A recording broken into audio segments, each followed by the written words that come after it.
Hey guys, welcome to Performance Anxiety. This episode of Side Projects is my introduction to the band Swans. Founder Michael Girard was recently a guest, and I did my first real deep dive into the band for that show. But with the amount of material in their catalog, there was no way to absorb everything in enough time for that interview. It was a bit intimidating. That's why I asked Steve Tulipana from Season to Risk to join me. He's been a fan since the 80s. Now, neither of us claims to be a Michael Girard or Swans expert. This is all about jumping off points. Steve gives me some suggestions of albums to start with, starting points for exploring the world of Swans.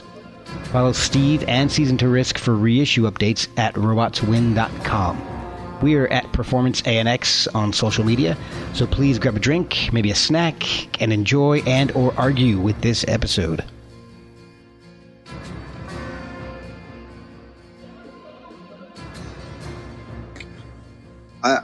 I don't know how much of an authority on the Swans I am. I'm a huge fan, and I've followed them since I was a child, and I've done some stuff with Michael, like promoting shows over the years. But well, the new record, I'm loving the new record, but I've only had a chance to listen to it a couple times.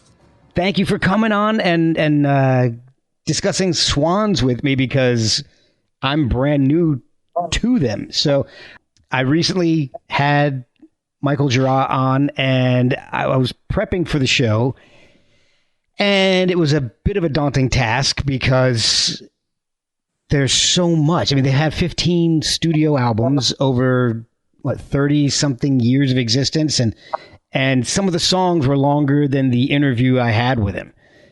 Yeah. So I'm really not sure where to begin. When I found out I was going to have him on the show, I started chronologically, like I try to do with a lot of the guests. All right, let me listen to the first thing, and I'll go last thing. Most of my guests don't have 35 years of history in their career and 15 albums, but I discovered that the first album, Filth, is worlds away from their latest album, Leaving Meaning. And so I wanted to have somebody who's a fan of the band on to kind of maybe guide me through some of the music. So, Steve, thank you so much for coming on. And how long have you been listening to Swans? So that's kind of where I was going to say chronological is kind of the best way to attack it. Okay. If it were an attack, I suppose, or to embrace it. But I was in 8th grade, and we picked up one of my best friends, and still to this date, and I still play music with him.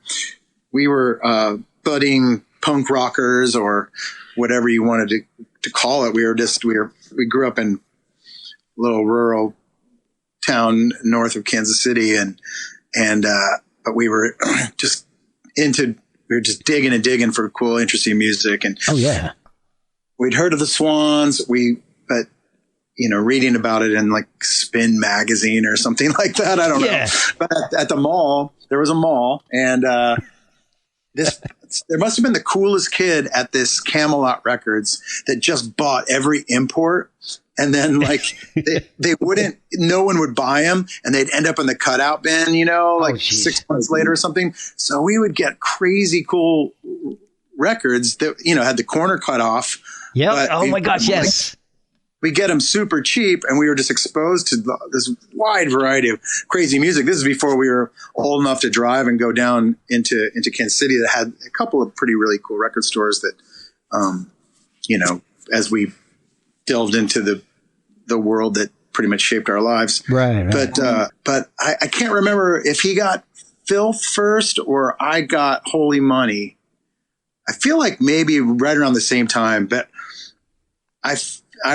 we remember getting home, going back to his house and putting it on the turntable, and we both were just kind of terrified. We're like, yes, what is this? This is terrifying.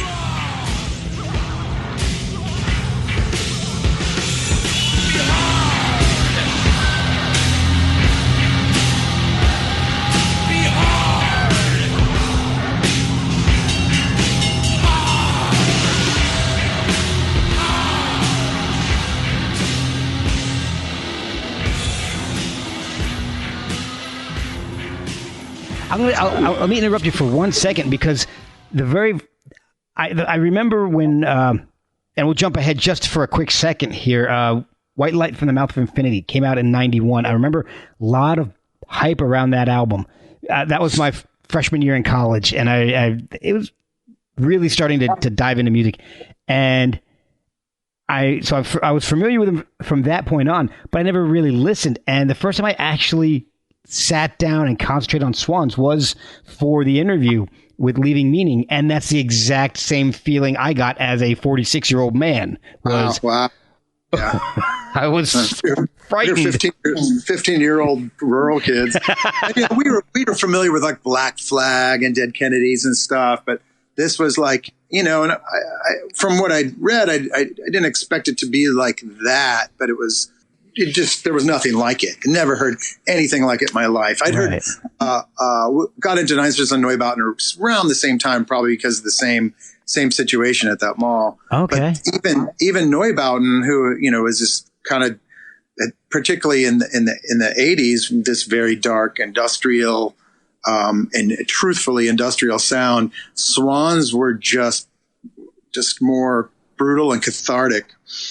And there's something, I grew up Catholic, and there's something in that music. And then like the Holy Money, I think I got that EP right after that. And it had this beautiful piano piece on the backside with Jarbo. Right. And, so this is mid 80s. This is like 85, 84, 85 or something like that. And maybe 86 is the latest. I can't remember, but, it has, there's something gothic and I don't mean gothic in the, in a cheesy vampire kind of way. Yeah. I mean, there's just something really primal and there's something, I'll tell you what religious about it without, I'm not. Yeah. There's almost like a menacing quality to the music. Yeah. It has that weird, that's why I say the growing up in a Catholic and a kind of old school Catholic church the monk chanting intensity. But then a few years later, that the record they did with Bill Laswell came out, which was like this, and they had a video on MTV. They were covering Joy Division's "Love Will Tear Us Apart."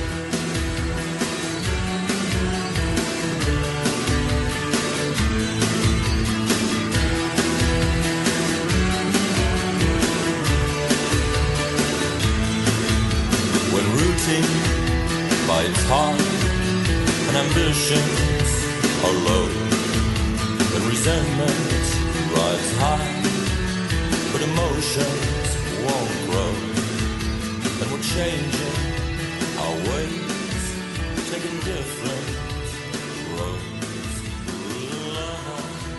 And they had this more folk vibe, and it was really, I thought it was beautiful. I think "Goddamn the Sun" on that record is one of the best songs ever written in all of musical history. I adore that song so much. Okay. I found you in Spain, face down in the street, with a bottle in your hand, and a wild smile on your face, and a knife in your back.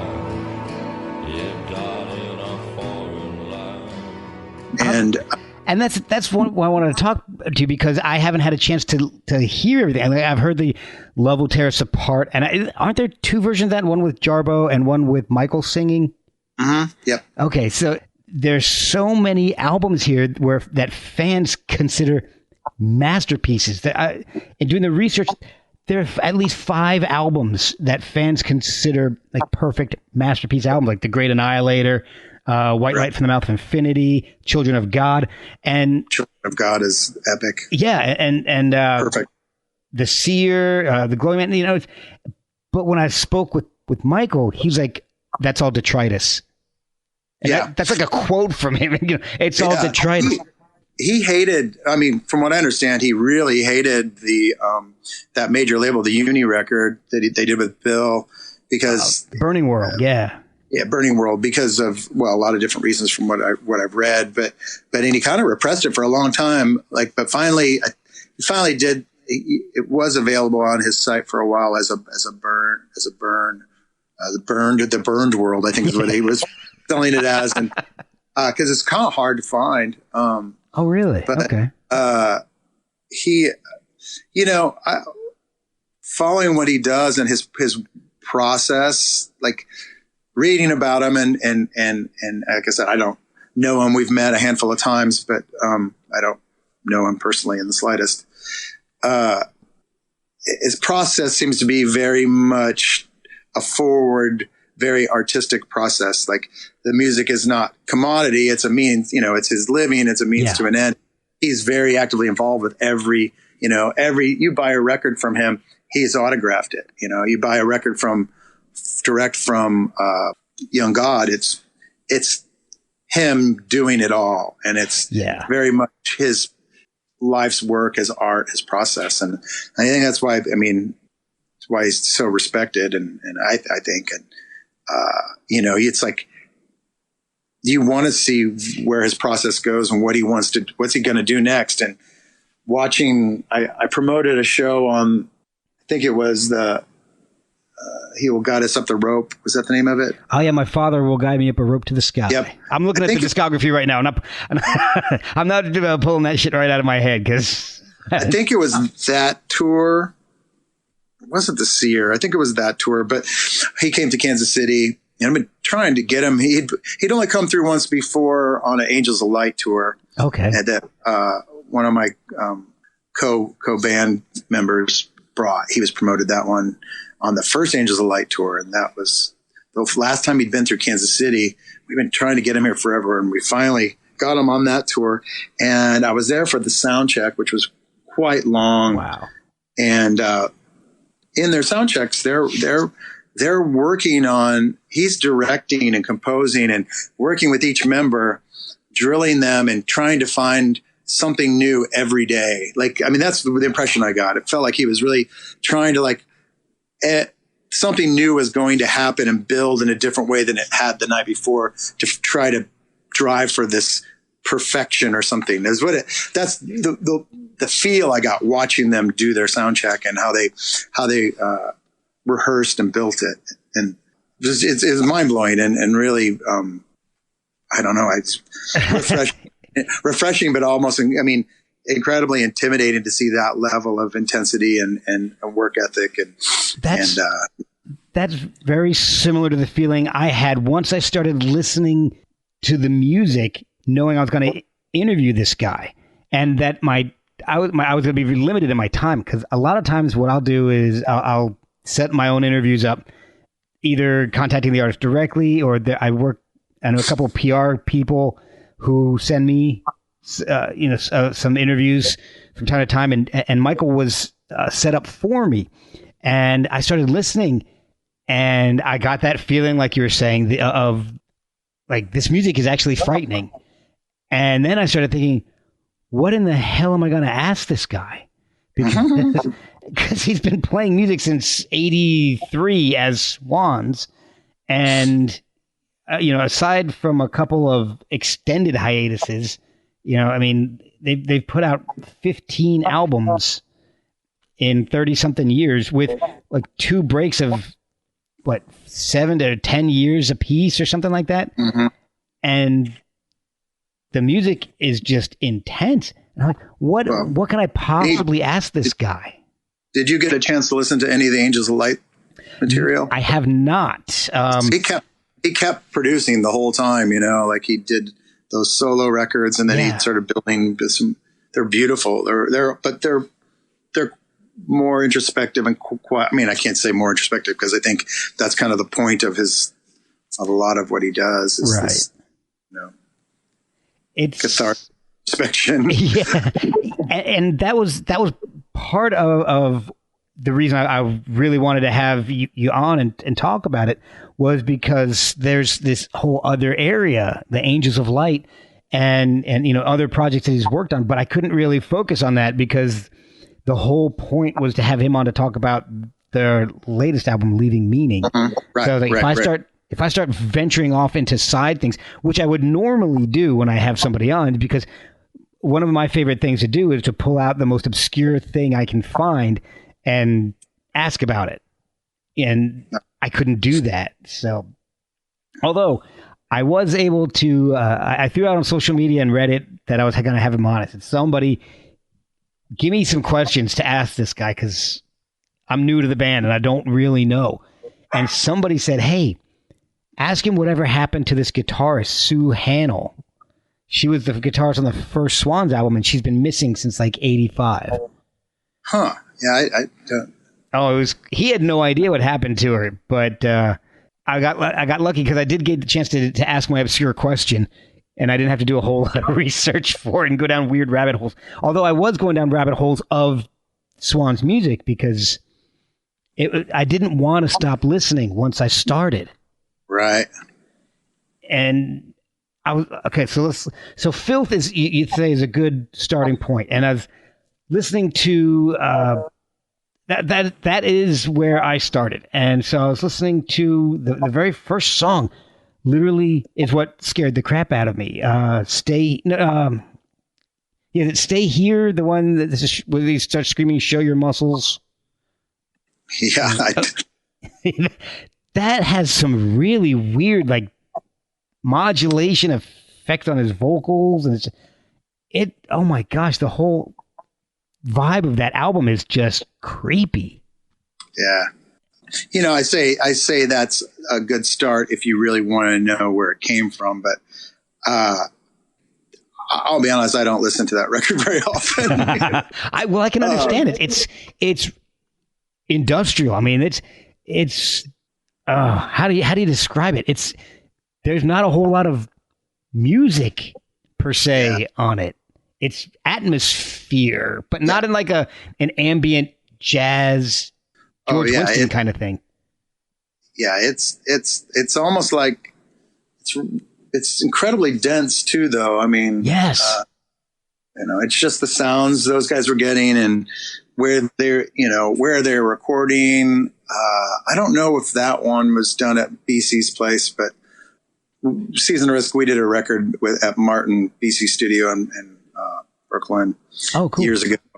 That's where some of that Swan stuff was built. And you can actually, after having worked in that basement, if I'm correct, I'm certain. I don't want to misspeak. Like sometimes the facts jumble, but but being in that basement in this old armory that Martin has a studio in, I can actually listen to those records and hear that basement. And it brings that level of like this really haunting reverb that sounds ageless, but it's really just a really weird, creepy basement in an old building.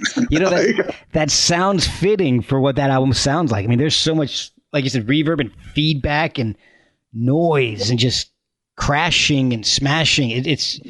It sounds cathartic. Like you had mentioned, most of his albums seem like they're catharses, but this one seemed like, it was the first one. Like he didn't know if he was going to get another chance to do this. And so I'm going to just explode. Right. And there was so much going on in New York at that time, and people were really pushing each other to try to come up with new sounds and do different things. I mean, all that avant-garde Lower East Side stuff with Glenn Branca. Yeah, the no wave scene.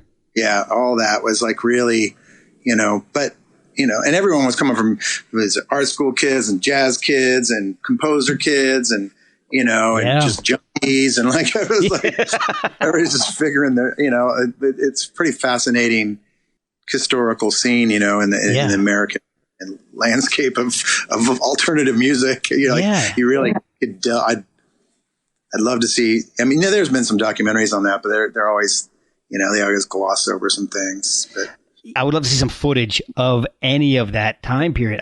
So there is I don't know if it's available on DVD, but I have a VHS tape of it. It's John Giorno, who was a New York poet. He invented the dial-a-poem he had a phone number in New York you could call and you get home a day or whatever. Oh, wow. And he put out a bunch of records, and he made music himself, but he put out a handful of compilation records that are really interesting. A lot of avant-garde artists and underground and weirdos and poets and musicians and stuff. But he did I think, again, I'd have to go pull it out to make sure it was on his label, but I think it was. He did a VHS called "It's Clean, It Just Looks Dirty," and it's got live footage of Swans from that era.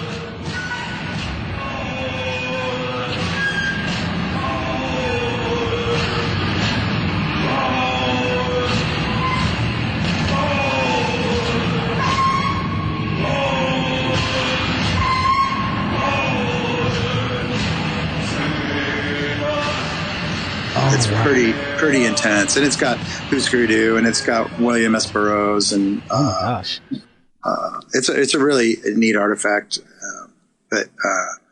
And you probably could find it on YouTube, some of that footage, but there is definitely film of Swans in that era. I've seen that. Maybe what I saw on YouTube. I did see a couple clips, like 1 or 2 tracks. Kind of looks like he's wearing a diaper, like a weird. Like it's not, so. It's like he's wearing like a weird, like Jesus loincloth or something, I have to check it out. I have to admit, I was sneaking the videos in while I was at my day job, so I was kind of listening and trying not to look. So, and maybe it was a good idea if he's walking around in a diaper that I didn't look. Well, it's not a diaper, but it's like he's basically, he's barely clothed, and it's very like this kind of just the scary Jesus vibe, that's like Doom Jesus. I don't know. I've watched it a long time, but in my memory, that's the comical impression. But I'll have to check that out again. I got to see him later. We saw on the White Light from Infinity. Saw him. We had the same booking agent for a while. Cool. Rave booking. We had the same company booked us both, and it felt like we kind of crossed paths a lot in those mid '90s years. The Great Annihilator. I saw that at the tour a few times, but so the sound from Filth to White Light from the Mouth of Infinity changed a lot. I mean, it went more musical by the time that he got to White Light from the Mouth of Infinity.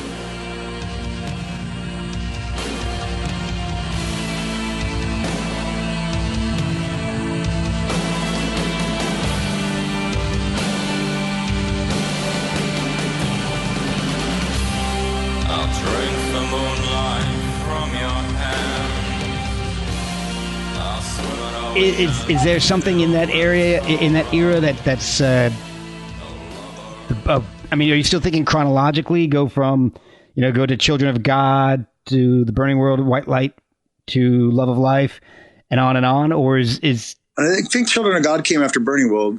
No, or am I wrong on that? I think I'm not. I'm pulling up the discography right now. It's showing Children of God is 87, and the Burning World released in 89. But you said that he kind of held on to that one. Late. Okay.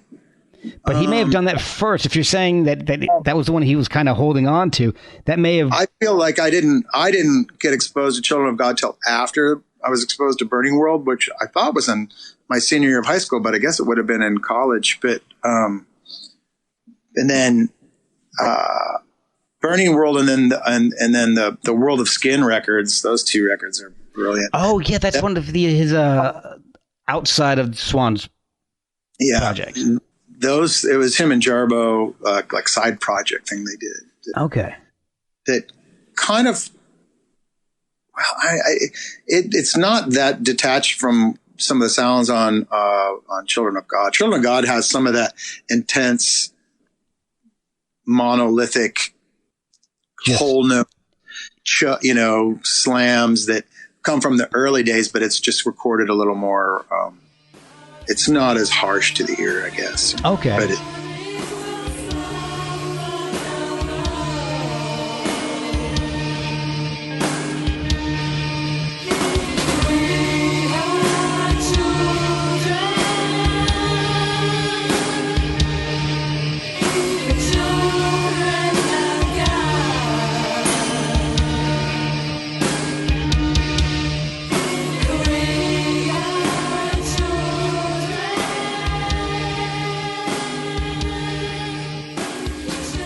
So that was almost like that would maybe be considered a turning point or a pivot point to get closer to the I guess more traditional musical quality of White Light. I guess, but even White Light, I think it also, has to do, I think sometimes who he was working with, he went, he went from Ted Parsons was his drummer on like the Holy Money area, who went on to be in Prong or was currently in Prong. Okay. And then, which is, kind of like what? Yeah. And then Vinny Signorelli took over, and Vinny's mostly known for the Unsane, but he played with Fetus and people. But Vinny's drumming style was quite a bit different from Ted's, and I hear that in the White Light and some of that. I guess he only did those 2 records though. I don't know. I'd have to have them all in front. I should have pulled them all out. So I could look at them. Yeah, I'm kind of throwing them at you right now. My facts are right, I'm just kind of throwing them at you, and I'm not an expert on this by any means. So this show is a little different because I honestly didn't even know how to prepare for it, but I wanted to talk to somebody who was more familiar with the band about the progression of the band and maybe albums to start with, or like if you had to pick one album that you would want to expose somebody who was not a fan. For me, it's really hard because, like I said, I love Burning World for what it is. It's just but Children of God is kind of to me the record that covers a lot of ground and a lot of space and a lot of subject matter and the play between him and Jarbo. I think that's that era of Swans was that male female balance. Yeah. Was always really interesting to me, especially at the age I was when I started listening to that music, and I found it. I connected to it, Yeah. Oh yeah. I found it interesting, and I thought it was smarter than it was just a lot smarter than a lot of some of the other music I was getting exposed to in the late '80s and early '90s. I can see that if you look at some of the stuff that was released around that time compared to Swans. Yeah. A lot more thought went into the Swans albums for sure. Yeah. Like I said, I think they're really it's some of it's incredibly personal. Yeah. I love in White Light and what was the companion one to that? Let me pull it up here. Love of Life. Yeah. That all of their found sounds and the tapes, the recorded tapes of, from what I understand, were from Jarbo's family. That's right. I did read about that. We didn't want to go way back around and follow the road, the trail we came in on.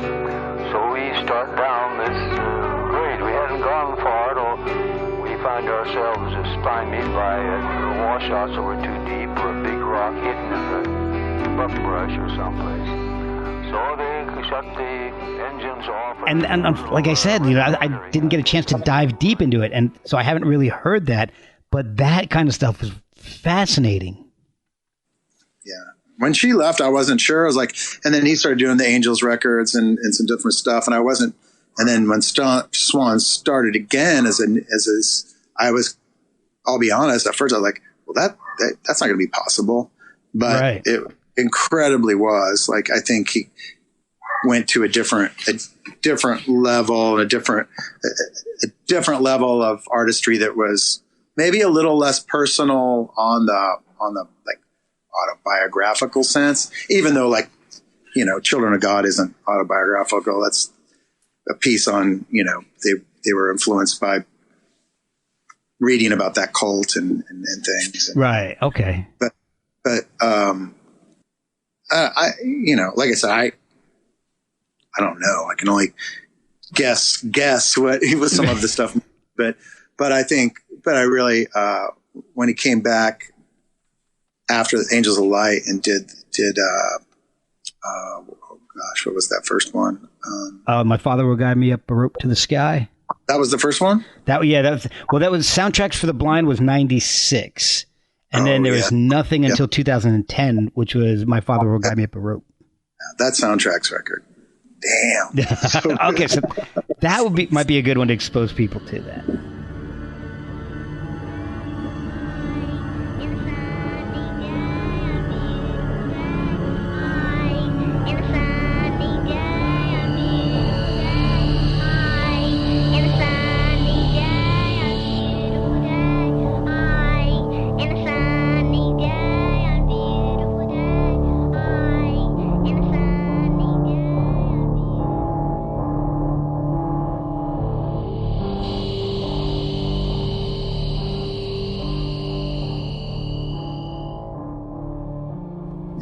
Yeah. Right. Now, he also does crowdfunding for the new albums by releasing like demo versions of songs off the upcoming albums. Do you get into those?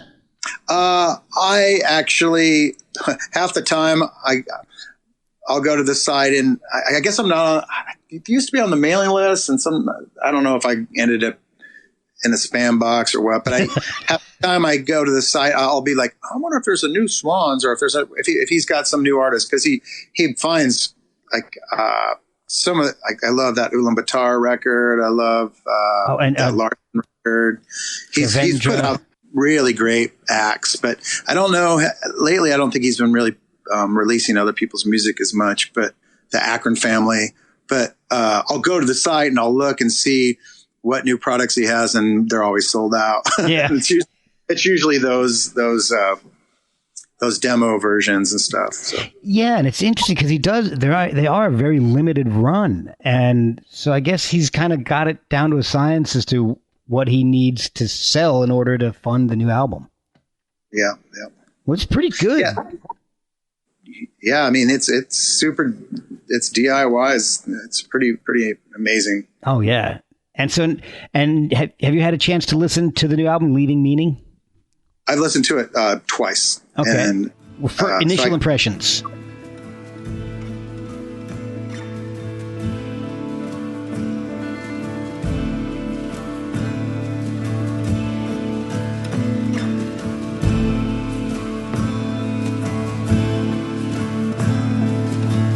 I can see it.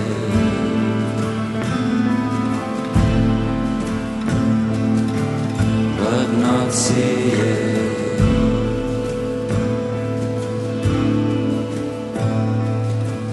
I can feel it.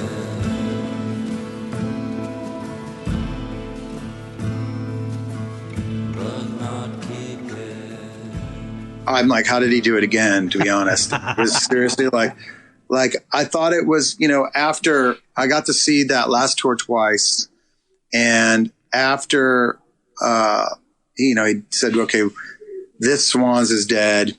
And then the new, I'm like, how did that come out so quick? I don't know. I mean, I guess as a fan, time is different than as an artist who's creating, but as a fan and you've got a couple of businesses that you're running too, that time does seem to go by quickly.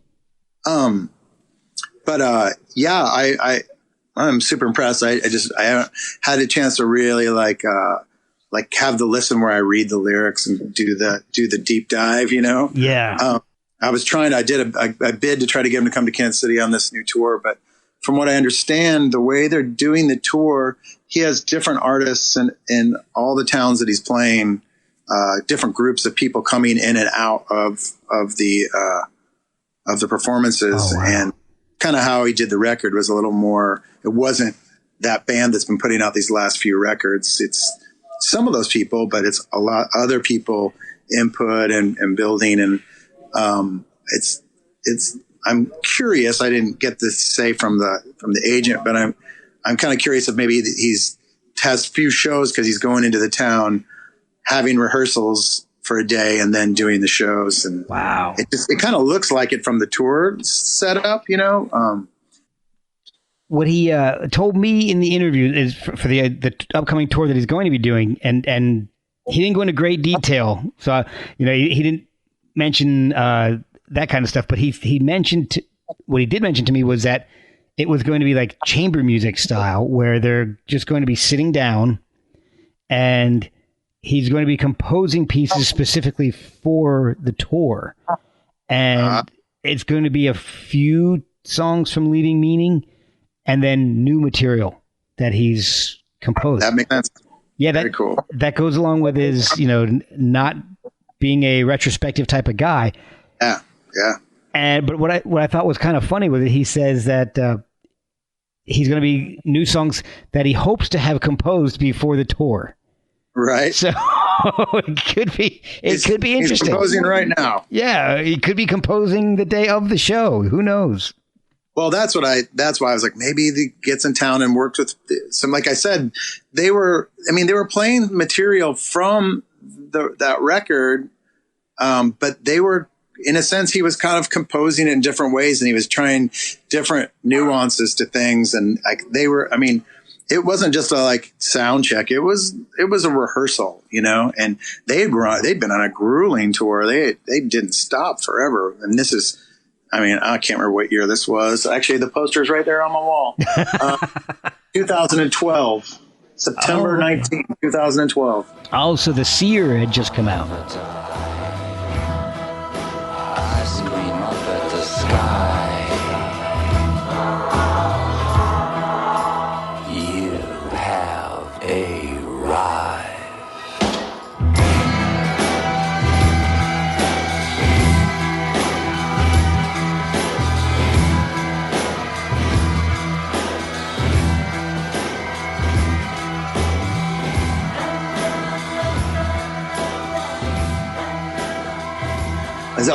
You're right. It was The Seer. Yep. Yeah, and the only reason I know that's because I'm staring right at Wikipedia for the discography, and it has the release dates on it. If I was to ask you, out of the entire discography, I said, give me one album to get me into Swans, which one would you throw out at me? Get you into the Swans. Yeah. If I hadn't heard anything. I know that's a tough one. I can't do it. I'm like, to me, the three that I visit most often are Children of God, Love of Life, and Burning World are the three that I visit more regular than the others. But then it just depends. Like then sometime, I'd say Children of God. Okay. If there was just one, they kind of gave you an idea of the possibilities and the breadth of styles and mood and movement and rhythm that you can find in a Swans environment. That's the one. Awesome. Well, that's one of the ones that's been considered a masterpiece that I've been reading about. So that's what we'll go with. Children of God. That's what awesome. And this has been great. I really do appreciate your time. I know you've got places to go. Thank you so much. Where can people find you online and Season to Risk and see what you guys are up to? Season to Risk, our site is robotswin.com. We just re-released a record that came out in 2001 or 2000, and we did a little bit of a tour. We're not really an active band, but we've been re-releasing some of our catalog that was never on vinyl. Oh, cool. So we just did that and did some shows this last summer, and I think we're getting ready to do the second one here we'll probably launch the pre-sale in the springtime. Awesome. We usually everybody lives all over the country, so we only play a handful of times. Okay. Well, hey, again, I appreciate your time. I know you're in a rush to get out the door. Thank you so much for everything. And let's get back. Let's hook up together and do more of this or more about your music. Yeah, I'd love to do that. And but I also encourage anyone to listen to any Swans record and follow Michael Giroir's career, because I think he's a true, not a true, but iconic and important American artist. I think. I agree. He wouldn't agree with you. Well, because I called him that, something similar to that in the show, and he didn't like. He was like, no. Yeah, well,